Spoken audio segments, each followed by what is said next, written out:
Following Mark McGowan's decision to step down as Premier of WA, the state of WA now has announced the launch for an Indigenous environment law that's going to affect all farmers and anyone who wants to do anything on their land. So can you share some insight into what this new law actually is, and why do you say it's going to affect landowners from working on their land? Now, oh man, at first I didn't really grasp what this was going to do. I thought this was going to be like another, native rivers type thing that they got here in Queensland and New South Wales have got one. But I had it then sent to me by about 4 different farming people that I know, or landowners that I know in WA, and they all basically said, read the fine print. So I went and started digging and having a look, and then all of a sudden it started getting traction in the non-MSN, non-mainstream media sites, and Sky News had a big thing on it the other day. Pretty much to touch anything on your land, including planting, because pretty much so if you dig any more than about 50 mil under the surface, you need a permit. So that means anyone who plows or does planting or wants to put a tree in, right, you're going to have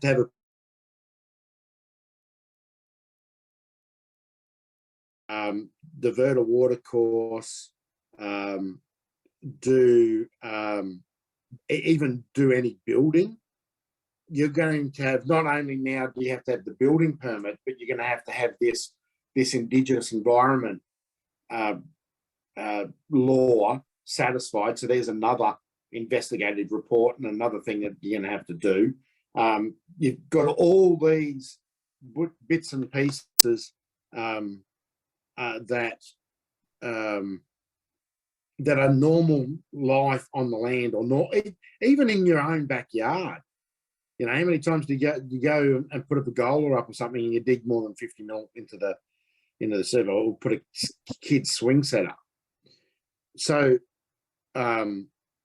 it's going to be really restrictive, and pretty much it'll destroy most day-to-day operations that happen farm. Mending fences, putting grids in, digging Danish ditches, drainage ditches, anything like that, removing a dead tree. You're gonna, it's just more and more, I don't know what tape you call this. Do you call it black tape? Black with a green stripe. And we've got red tape, green tape, blue tape, pink tape, yellow tape. We've got every tape under the sun coming out in this country at the moment. And so this goes, you want to put a housing development in, right? Because we've got a housing problem. This law will basically stop that as well. Right. So it's getting out of hand. That and this was all supposed to be because BHP or Rio Tinto or one of those mining companies, or it might have been Fortescue even, they destroyed an supposed Aboriginal site during some, I can't remember what it was, mine expansion activities or something, or reclamation work. So basically this law was launched, but good old socialists and commies, they have taken it way too far. The driving backbone of this country is mining and farming. That's it, right? And without mining and farming, we don't have the money to go and spend on everything. So all laws like this that make it harder to mine and farm and operate your land, or the land that you have, just makes it harder and harder for Australia to actually go anywhere as an economic entity. So it's the little things like this are just absolutely ridiculous. So really, it just sounds like another knee-jerk reaction that Australia does, because it's like the classic one. I know Warren says how Australia deals with its problems is that if there's a mole in your backyard, the solution in Australia's mind is to blow up the whole backyard. So is this just one of those other knee-jerk reactions to an issue they face? 100%. And it's pandering. So, but it's pandering to minority groups again, but it's also the driving, because WA is run by a Labor government. Labor is driven by the Fabian society rules, which is basically communism and socialism. Everyone's equal. So if you have a look at everything that they do, it's all about bringing everyone to the lowest common denominator, making everyone dependent on the state. You can't do anything unless you have a permit from the state, right? And that's ingrained in, like, and especially these modern Labor politicians who have really taken to heart the Fabian rules and the communist ideals, are just so hell bent on making sure that we destroy everything. And I had this conversation with a couple of guys the other day, or a couple of women and a couple of good friends of mine, and were saying that if you have a look at strong societies around the world and advancing societies around the world, the underlying premise of those societies is a belief in faith. Doesn't matter what it is, some sort of belief in a faith-driven outcome. It's moral code and all that sort of stuff.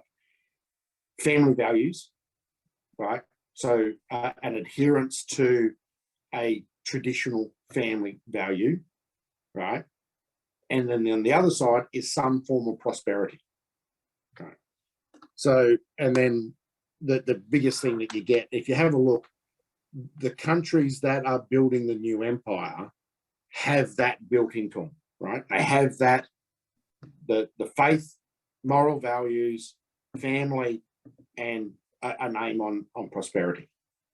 Now, they all get there in different ways, but that's pretty much the underlying root cause. China, Russia, Turkey, India, Brazil, they've all got those underlying values.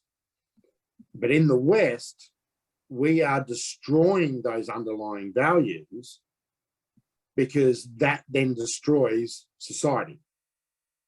If you take out the drive for prosperity, right, make yourself rich, you break down the family unit, transgender, the destruction of women, and the destruction of faith. Have a look at how media, if you're Christian aligned in this country or in most Western countries, they just tear you down. But isn't it funny, though, when all the politicians are running, they all run on, we have family values, we have a faith-based thing, we go to church, and we believe in prosperity. So they know that those three things get them elected, but when they're elected, they do the complete opposite. And that's what all these laws are about, is the destruction, slowly pulling apart the society. That makes sense. And if people just looked at actions rather than words, they'd probably be able to see a lot more than what meets the eye or what they hear on the media. The other question I was going to ask on that topic was, with the whole Indigenous law being passed around with farmers and landowners, is there anything or any solutions you can use to get around that, or not really, like in terms of the permits and making sure you're not affected by it? Not when it comes to land rights.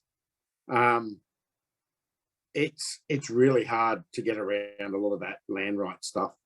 I would say the biggest killer of prosperity in this country is all the layers of environmental and land rights and NIMBYism that we have. It's a massive destruction on our prosperity. And that's why we don't have big factories built here anymore, because imagine trying to build a steel mill, which is going to take up gigantic amounts of land, right, and water, and needs massive amounts of energy, which is, all the bits and pieces that go around all the bullshit policies. You just can't do it. It's an impossible. It's getting to the point where it's an impossibility, unless you're willing to wait a long, long time. So. And a question too from Christine on this topic was, if the site's not already identified, there's actually no one alive who can identify the site. So how can it even work? Yeah, that's the other problem. And the thing is, if you put two Aboriginal tribes together over the one site, they'll give you 3 different answers. So I don't know how any of it's going to work. And this is the other problem.